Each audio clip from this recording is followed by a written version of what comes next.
Good morning, everyone. You all are welcome for the Sunday service today.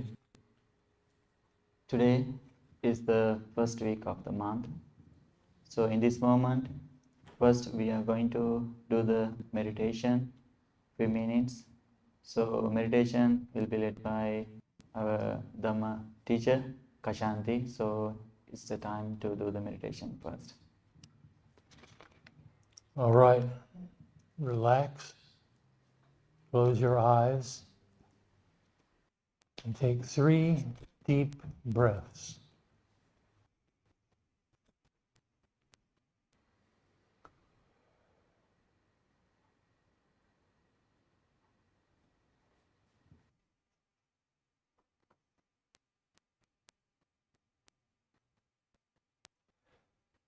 May I be well and happy, peaceful and free from suffering. May no harm come to me. May no difficulties come to me. May no problems come to me. May I always find fulfillment. May I also have the patience, courage, understanding, and determination to meet and overcome the inevitable difficulties and failures in life. May my teachers, my parents, my friends and relatives, may they be well and happy, peaceful and free from suffering. May no harm come to them. May no difficulties come to them. May no problems come to them. May they always find fulfillment. May they also have the patience, courage, understanding, and determination to meet and overcome the inevitable difficulties, problems, and failures in life.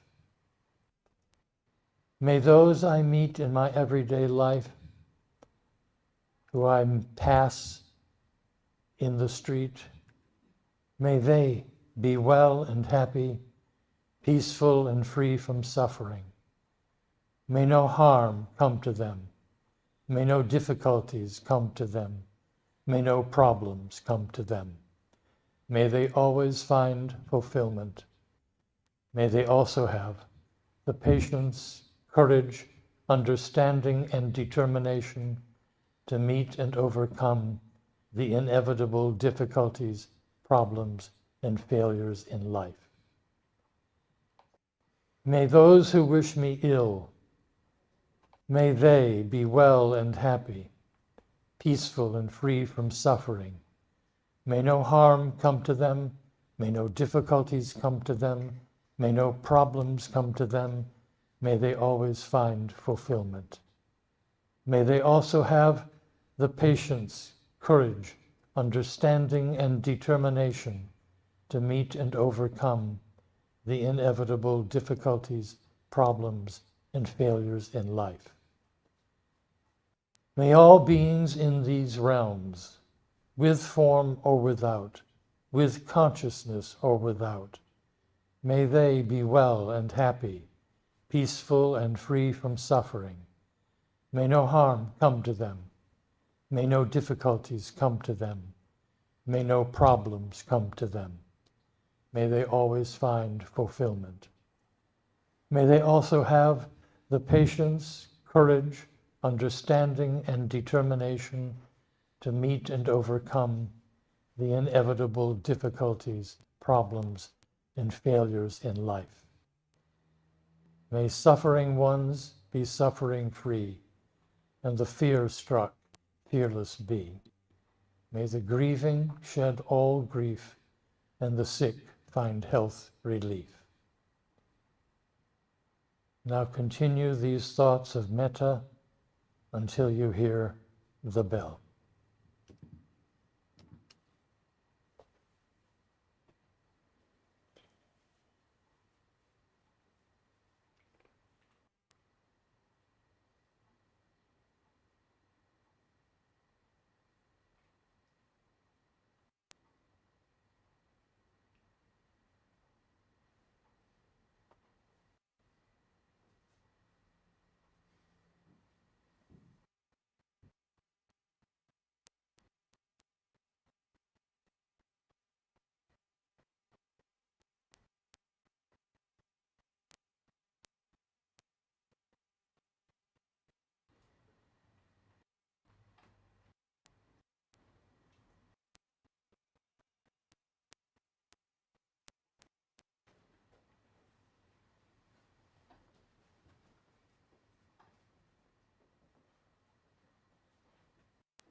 Thank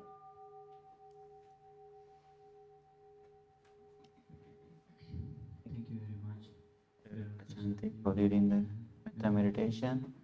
So it's time to Dhamma talk.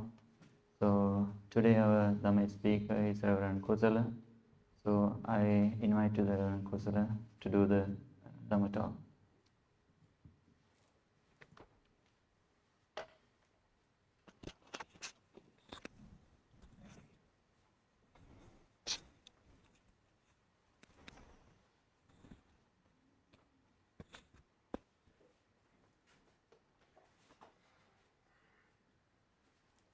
Okay.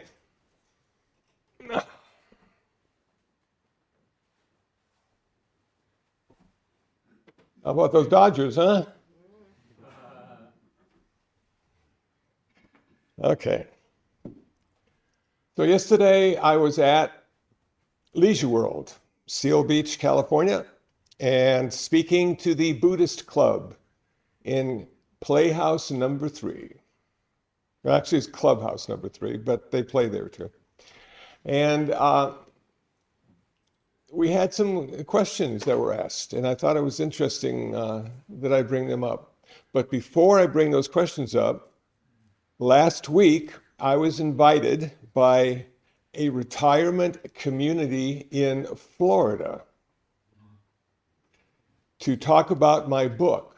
They have a reading club, a book club, and all the members read my book, and they all had questions. Of course. And you might be saying, well, Kusala, what book do you have? And it's called Urban Dharma, 20 Years of Buddhist Stories from an LA City Monk. And it talks about my community service in Los Angeles. 20 years of community service. And so it was fun. A lot of the questions were about me and why I became a monk and what do you do and where do you live and all that kind of stuff. And then they had some questions about the book as well. So it was a wonderful hour I spent with them on Zoom. We had a Zoom meeting. And it's just amazing now with the technology that we have that I don't have to go anywhere. I can just stay in my room forever and talk to the world. Then, during the talk yesterday in Seal Beach, a woman said, you know, I did the 12-step program for a while when I was younger. And in the 12-step program, they ask for a higher power. They ask you to take on a higher power to guide you and help you and things like that. And she said, does Buddhism have a higher power? Because if you know anything about Buddhism, the Buddha was a man. He was a woke man.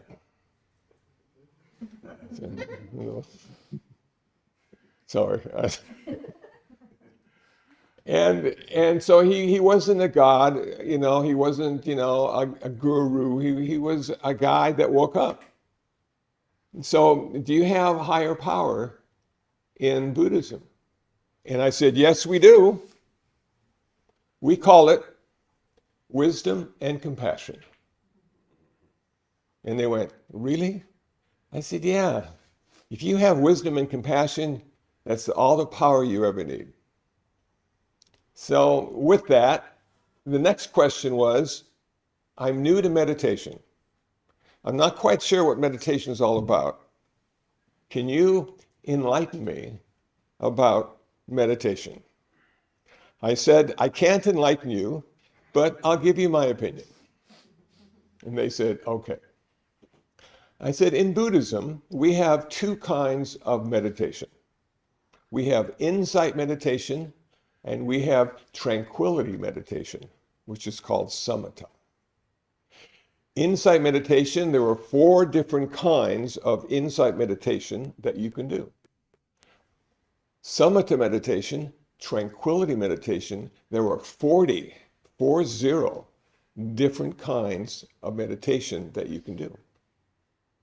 The Buddha, before he was the Buddha and was Siddhartha, went into the jungles and forests of India to study with the mendicants, the ascetics, the gurus, to find out about meditation. At that time, everybody was doing samatha meditation and nobody was doing insight meditation. So the Buddha went through all the different kinds of tranquility meditation and realized there was one big problem. The problem was it didn't last forever. That once your meditation was over, all the aspects of tranquility meditation faded away. He wanted to find a permanent solution. He rediscovered insight meditation. I use the word rediscovered because according to some Buddhist traditions, he was the 28th Buddha. There were 27 Buddhists before him who all rediscovered insight meditation, which led to their nirvana. So the Buddha Siddhartha did tranquility meditation, rediscovered insight meditation, and became liberated. Became the Buddha, one who is awake. So let's talk about samatha meditation first.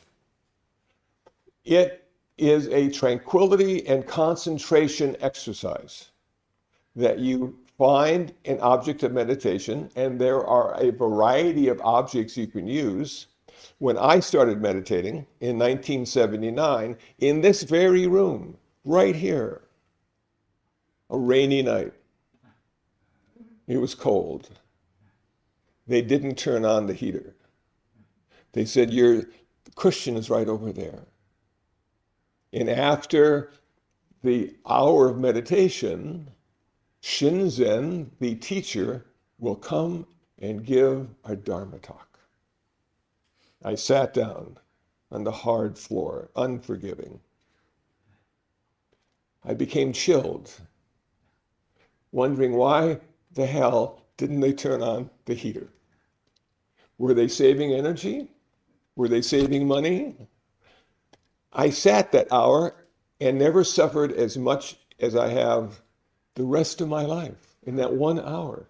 The knees hurt, the ankles hurt, the back hurt, the mind was agitated. I couldn't figure out why anybody would want to do this. What could it possibly lead to besides insanity? But I came back the next week because Shinzen gave the best darn Dharma talk. It was wonderful. He's now 80 years old and he's going to retire from giving talks. He's going to be retired from being a teacher and do other stuff. And I thought to myself, wow, I was lucky that I found him. I was lucky that I found this place because this place encouraged Westerners to come and learn about Buddhism. Shinzen was a nice Jewish guy from LA, going to UCLA, who went to Japan to study Japanese culture and history, found a Shingon temple, and became ordained as a monk. And when he came back to the States, this is where he stayed. He was given a room. He was a teacher, and for a while he was even vice abbot of the center. So let's get back to meditation. So I sat, I suffered, I sat, I suffered, I sat, I suffered. I just couldn't figure out how not to suffer. And what did the Buddha say? He said, I only teach two things. I teach why we suffer. I teach how to end that suffering. In his 45 years of teaching, those are the only two things he ever talked about in 1,000 different ways, depending on the audience he was talking to. So there I sat watching my breath. And you say to yourself, it probably wasn't cold enough to see your breath. How can you watch your breath? You bring your mind, you bring your attention to the tip of the nose and feel the sensation of breath going out and coming in, going out and coming in. Now, there were other techniques of watching the breath, but that's the one that I used. And then I realized that I was not in charge because my mind kept going in all these different places, thinking about what I was going to eat after I got out of this meditation place, thinking about the ride home. Will the traffic be good or bad? Thinking about the laundry I need to do next week. All these thoughts kept arising. And I kept trying to bring my attention to the tip of the nose and feel that sensation of breath going out and coming in, going out and coming in. Then somebody said, try counting. Try attaching a number to the breath and go from 1 to 10 and 10 to 1. 1 to 10 and 10 to 1. If you lose your place, you go back to 1. So I did that. 1, 2, 3. I wonder what's on TV. Oh, 1, 2, back to 1. That's what I called my meditation practice. What kind of meditation you do? I practice back to 1. Okay. I got better though. It took time. It took a long time. And then I became aware of the jhanas, the 5 jhanas, Jhanas. Look it up on Google. It'll give you an idea of what this meditation is all about. So the first jhana has 5 characteristics: applied thought, sustained thought, happiness, bliss, and equanimity. So I said, well, what does that mean? How can I apply that to my meditation practice? And then I asked around and I found a book, and it finally became a little more clear. Applied thought to sustained thought. You bring your attention to the tip of your nose and you hold it there. Applied thought and sustained thought. That's the first 2 characteristics. The next characteristic is happiness, and then we get into bliss, and then we get into equanimity. So the first jhana has 5 characteristics. I got pretty good at applying my thought, holding it there. I slipped in to the second jhana. Happiness, bliss, and equanimity. I said, oh, this is cool. I love this. I don't want any more insight. I don't want to understand everything completely.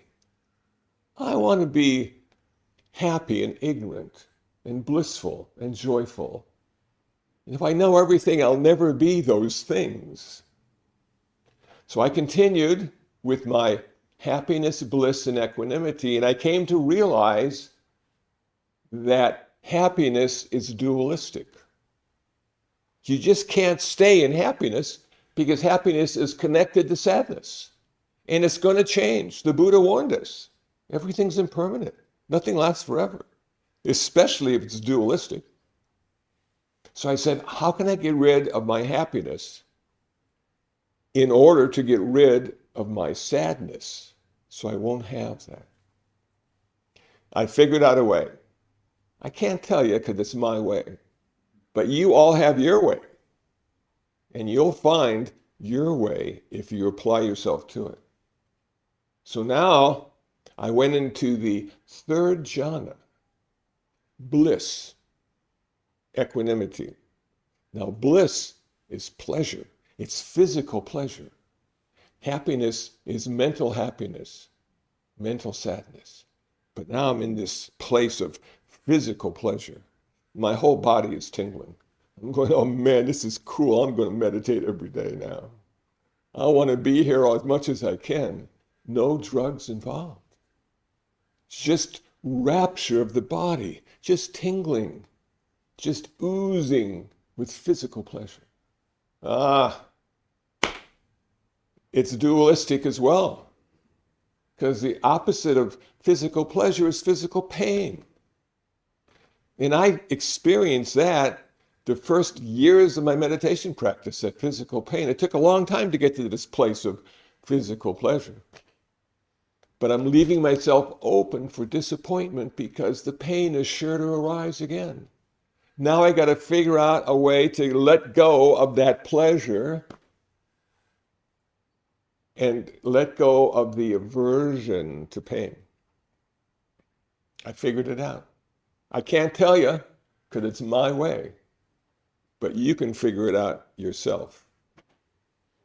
Now I slipped into the 4th jhana. Only one characteristic left. Equanimity. Perfect balance. No left, no right, always in the middle. No attachment, no aversion, always in the middle. Ultimate, relative peace. Now, this may come as a disappointment to some of you, but the goal of meditation and the goal of Buddhism is peace. It's not happiness. It's not joy. It's not pleasure. It's peace, profound peace. And that's how nirvana is often described. Okay? Then the gong rang. I wasn't upset because I had equanimity. And everybody stretched their legs, stood up, ventured out into the LA environment to drive home on the 405 or the 101. And I learned a big lesson that everything I experienced came from within. Nothing out there triggered it. It came from within. And what do they tell us to do as we grow up and mature and become adults? They tell us to look out and grab the reality that's apparent. Good job, good relationship, nice car, great food. All that stuff is outside us. It's not inside us. And we're always striving to put all that stuff inside us and can't do it. So we're always ultimately disappointed with the world because the world can't make us any better. But we, with our practice, can make the world better. We can invest our time and energy into making a difference. That's what the book Urban Dharma is all about. I got lucky. I got invited to help the world be a better place. And I took advantage of it. And of course, being a monk, they didn't have to pay me. I was free. And so I would show up, I would do my magic, which is just showing up. And that was how it evolved into a 20-year practice of community service.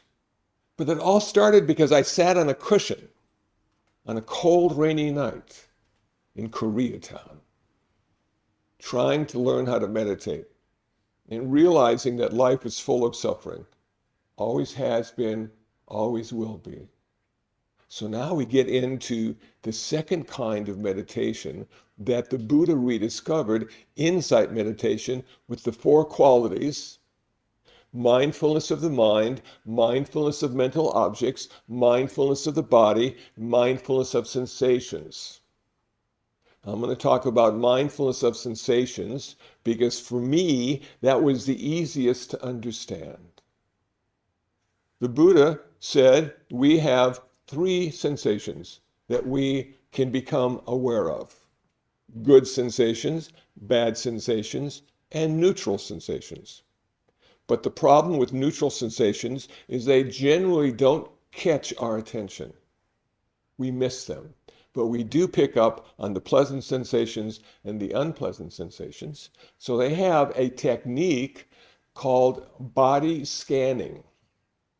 And you would start at the top of your head and go to the tip of your toes, and you would take your awareness and just scan up and down, up and down, up and down.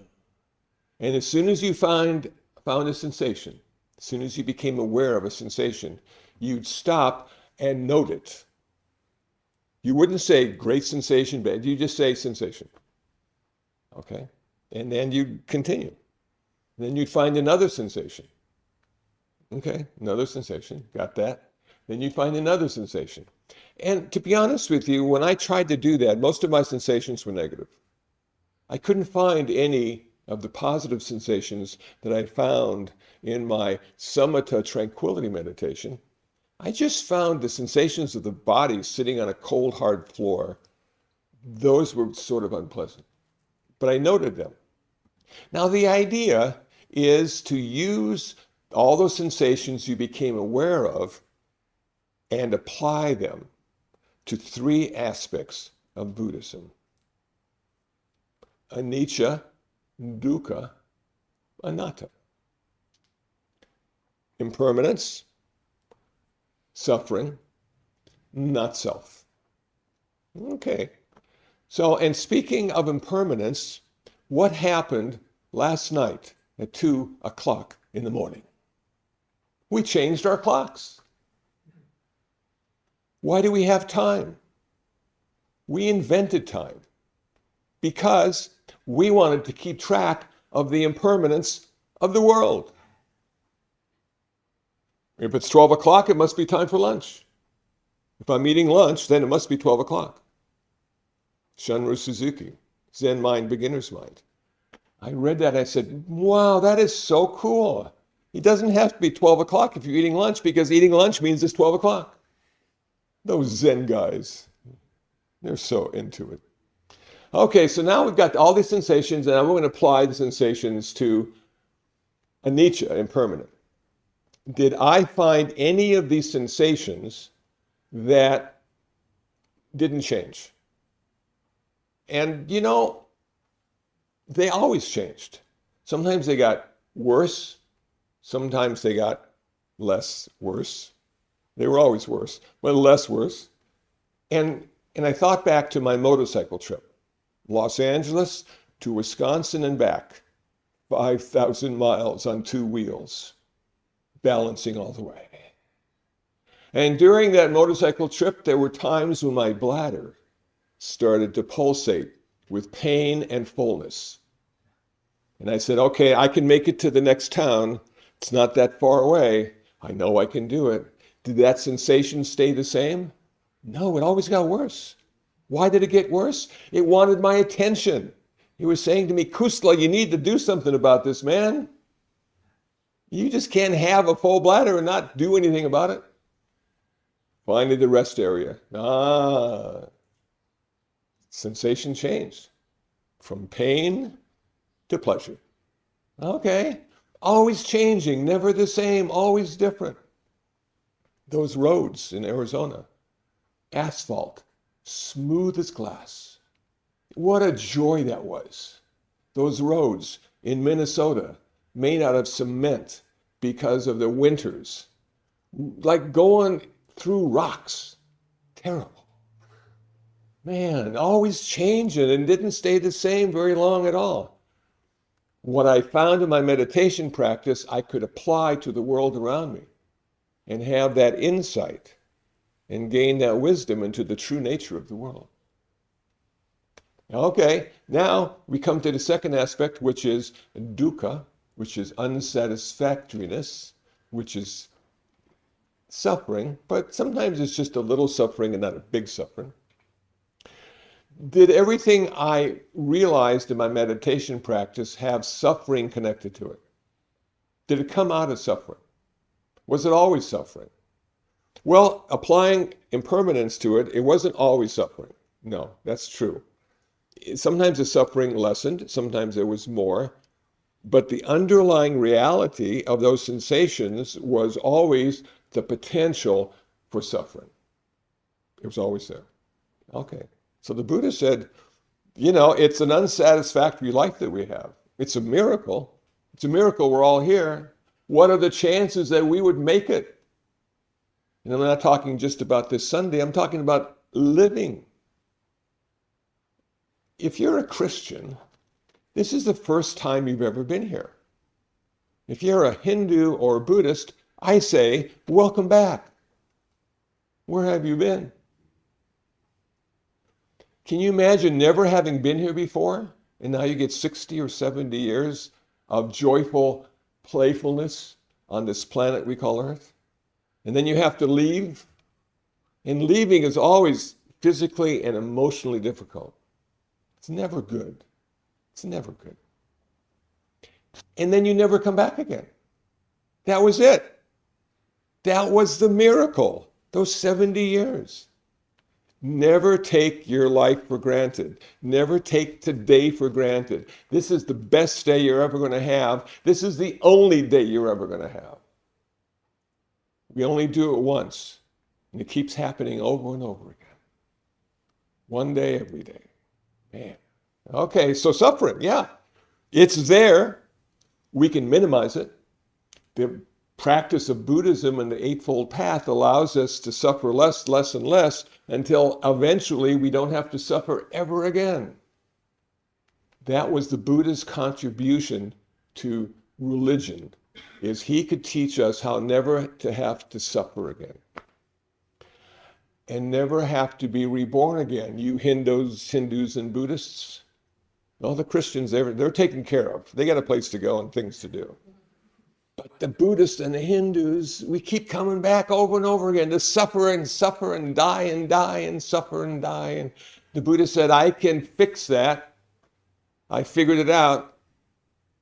I don't teach you how not to die. I teach you how not to be reborn. Ooh, that's a trip, isn't it? How not to be reborn. Okay, greed, not self. Not self. What does that mean?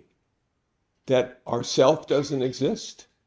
No, we have a self and it does exist. But we are not that self. What are we? Who are we? Famous Zen koan. Who am I? Well, somebody came up with the answer saying, I think, therefore I am.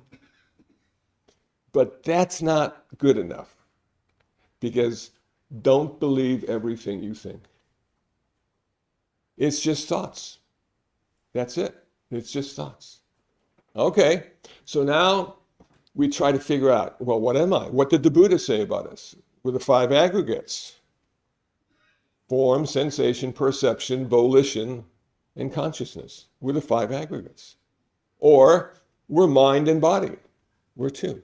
The Buddha said, we are never one. Wow. I had a woman yesterday in Seal Beach say, can you tell me about oneness? Do you have oneness in Buddhism? And do you have cause in Buddhism? Do you have a first cause in Buddhism? I said, no, we do not have oneness. We are not all one. She recoiled in terror. We're not one. We're not all one. We're not collectively just part of the same group or tribe. We're not all one. I said, yes, we are all together, but not because of oneness, because of connectedness. We're all connected. If you only have oneness, you're asking uniformity to show its ugly head. If you have interconnectedness, you have a certain level of independence, individuality, but it's still connected to everything else. So the Buddha was trying to tell us in this not self concept that we really do not exist independently, and nothing in us exists independently either.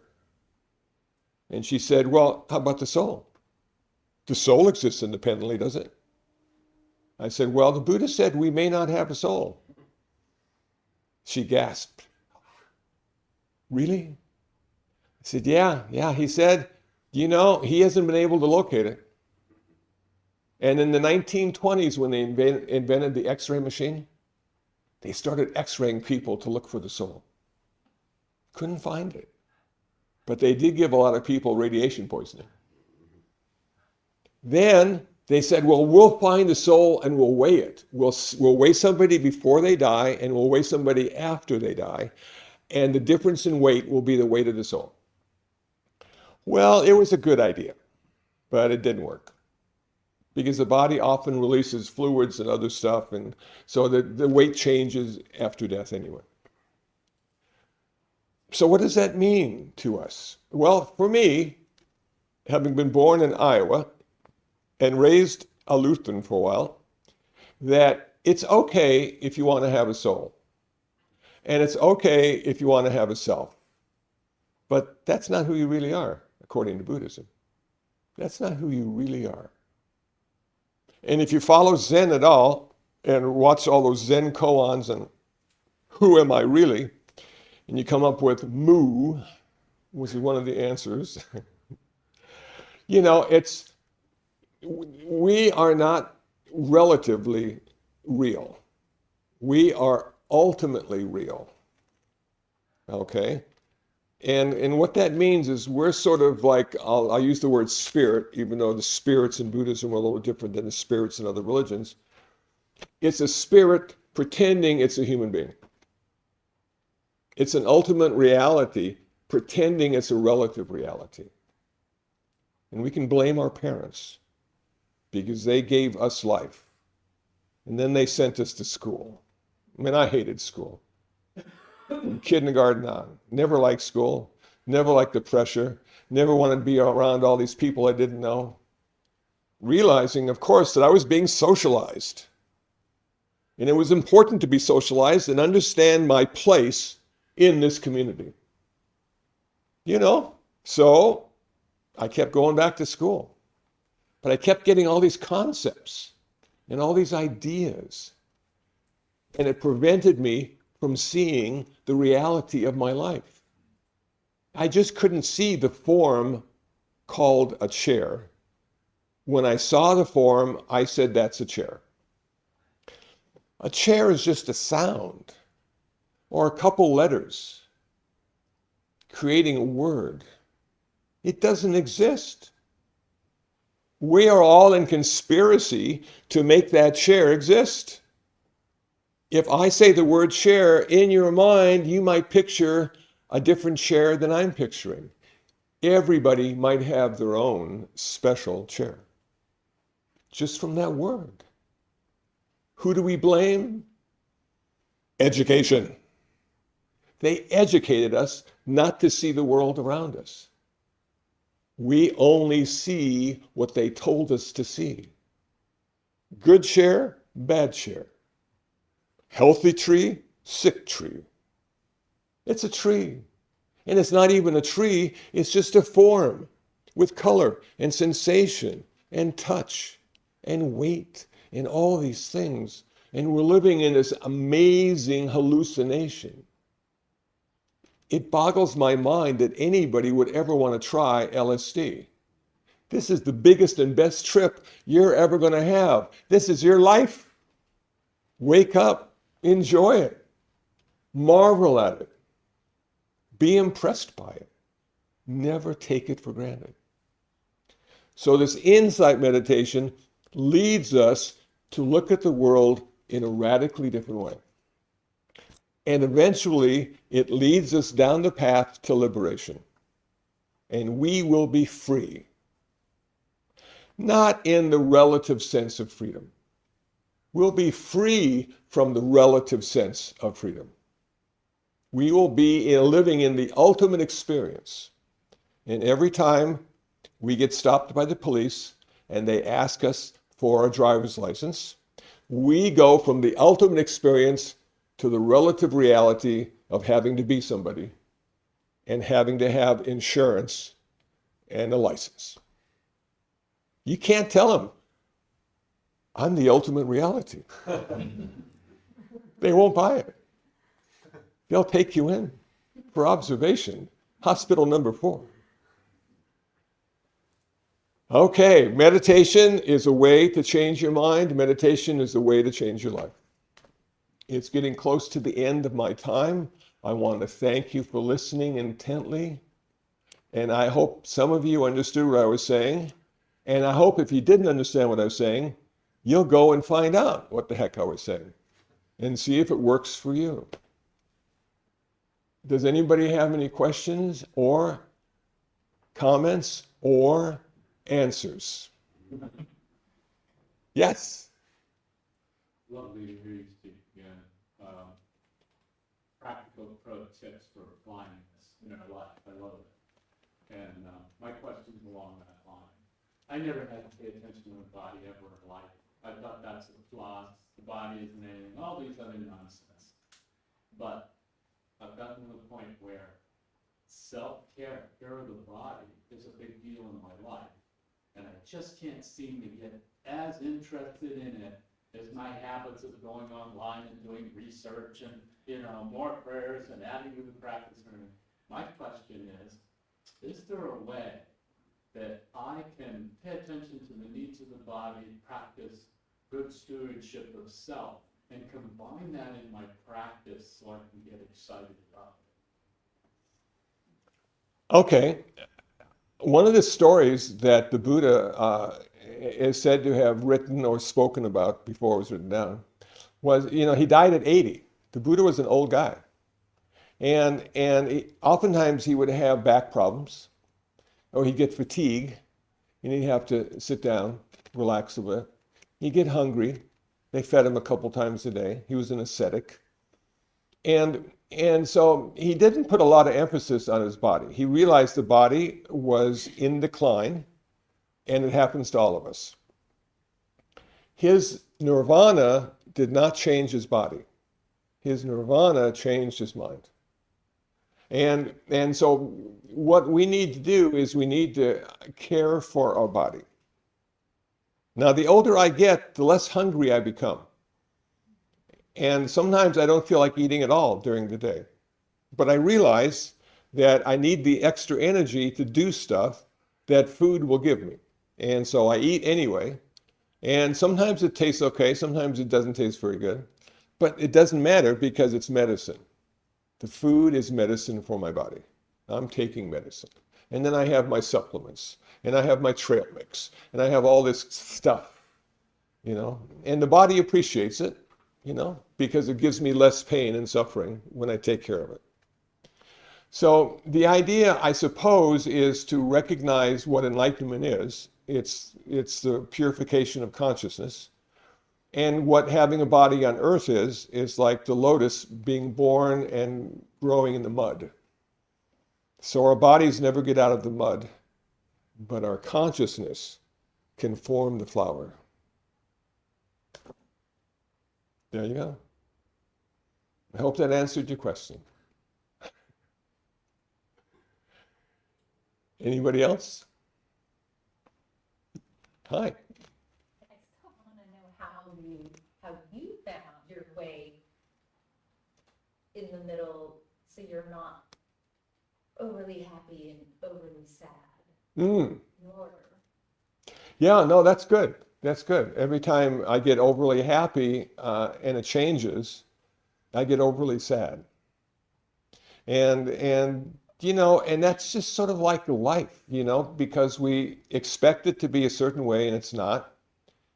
We work hard to make it a certain way and we fail.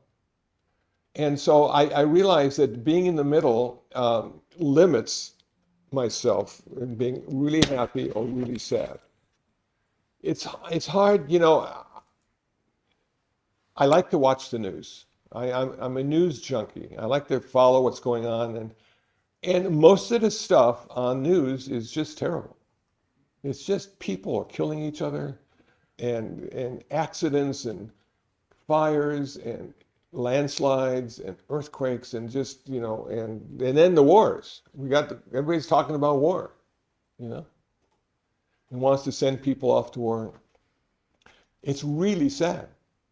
And then you turn on commercial television, and they have, FBI and police and hospital shows, and they're all dying. Everybody on commercial TV is dying as well. And then I look at my own life, 76 now, and I don't even have a trombone. Sorry, I thought that was a good one. And I think, how much time do I have left? And you think, well, maybe you'll live as long as the Buddha. That's 4 years. It's not very much. What do I want to do? I still have stuff I want to do. I get up 3 or 4 o'clock every morning. Yesterday I got up at 4 o'clock. Today I got up at 3 o'clock. Damn, time change. And you just go, okay. And so by the time I'm ready for my first nap, 10, 11 o'clock, I've already put in 6 or 7 hours. I've posted on Facebook, I've gone over my emails, I got my websites going. How's my YouTube channel doing? My podcast, are they still popular? What are the statistics on that? So I do all this stuff. And then in the afternoon, I got cats to feed, I got myself to feed, I got the koi pond to take care of, I've got all this stuff to do. Very busy life. How long will I be able to do it? Not a clue. Don't know. My mother worked until she died. She was 84 years old when she died, and she worked for a newspaper. And she only stopped writing 6 months before she died.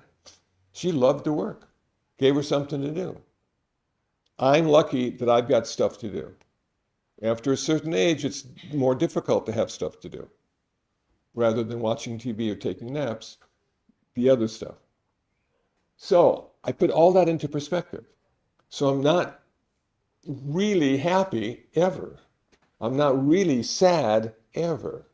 I realized that the impermanence of changing from sadness to happiness is happening faster and faster. I don't dwell. I don't regret. I don't grieve. I just go, okay, time for coffee. Next project, please. And so it's sort of how you set up your life. And I find discipline, having a routine helps me. So I start every day the same way, and I end every day the same way. And in the middle, I have a direction to go in. So it's not chaos. When I was 20, I didn't know what I was going to do or how to do it. And I was having a great time. You know, but as you get older, those great times aren't so great anymore. It's just, what am I going to do? And what we do helps to define who we are. We may never be anybody other than what we do. So there are people that want to be something, and there are people that want to do something. And we saw this past Halloween in Hollywood, a lot of people being something. A variety of things. Amazing things. And they get to be something that one day, maybe in a few hours. But then the rest of the day, they're doing something. So who do we want to be? Do we want to be something, or do we want to do something? My book is about doing something. Who did that? I don't know. I don't know who did that. But I was given credit for it because I showed up. Well, who are you? Not sure. Why aren't you sure? Because I'm something new every day. That kind of thing. I don't know if you can get your head into that, but it's an interesting way to view your personal life. Was that at all helpful? Yeah. Oh, good. Okay. Thank you. Good. Okay, well, I see by the clock on the wall, do we have a question? No? Okay. Well, I was wondering, do you think that the synthetic reality that media provides to us, you know, television and such, is the source of these certain psychoses that we see in society nowadays, particularly with some young people committing suicide and, you know, getting this RC vaccine. I think it's just really, really difficult to be in 2025, in the 21st century. I think it's a really difficult, we have too many options, we have way too much information, and we have no answers. And so I think it's important to understand that we need to be careful. We need to be careful what we put in our heads. We need to monitor it. And if we can be careful and only put the good stuff in, our life will be less complicated. On my website, I have over 1,200 pages on my website.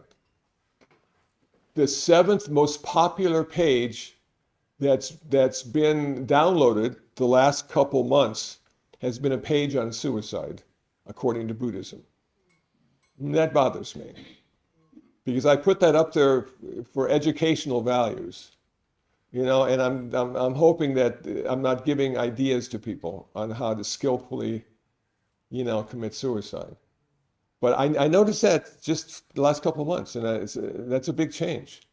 And everybody's going nuts, you know, everybody's going nuts. Thankfully, not everybody in our tribe is insane on the same day. So we have a chance, you know. Thank you, Steve.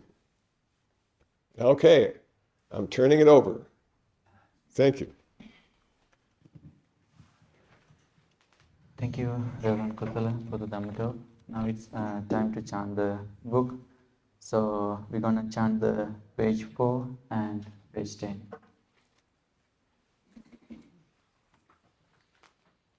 Namo tassa bhagavato arahato samma sambuddhassa. Namo tassa bhagavato arahato samma sambuddhassa. Namo tassa bhagavato arahato samma sambuddhassa. Buddham saranam gacchami. Dhammam saranam gacchami. Sangham saranam gacchami. Sentient beings are numberless. I vow to save them all. Living persons are impossible.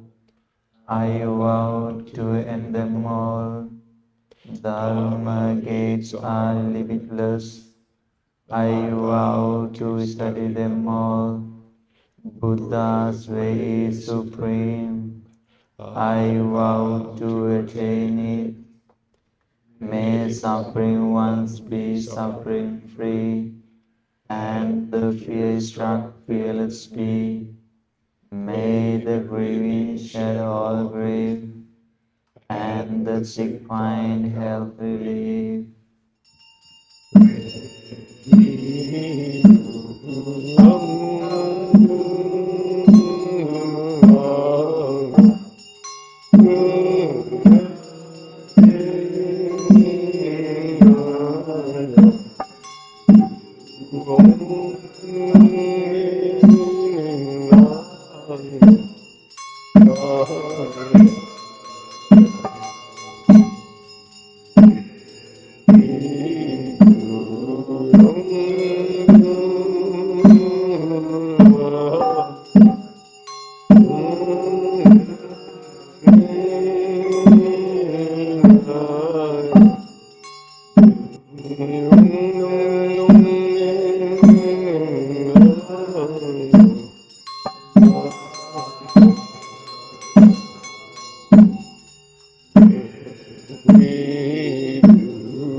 Thank you for everyone for being with us today for the service, and thank you for Reverend Kashanti and Reverend Kusala for doing the today things, and also thank you very much for the Nam for preparing the fruits and everything for the Buddha, and thank you for our Savendra for doing the computer things and all our Dhamma devotees. So we have a few announcements. Today, our Abbot Shanti is not here today for the service because he had to go to the Anaheim temple for the cardinal service. So he's not here today. And also, and the Bante Shanti's mom, she's not feeling well. She's in the hospital 4 days. And also our friend Nam's sister also, she's not feeling well. So we all have to pass the merits for them to get well soon. So by the power of these all merits and all the wholesome activities, may they be well and happy and also be well soon. Sadhu, sadhu, sadhu.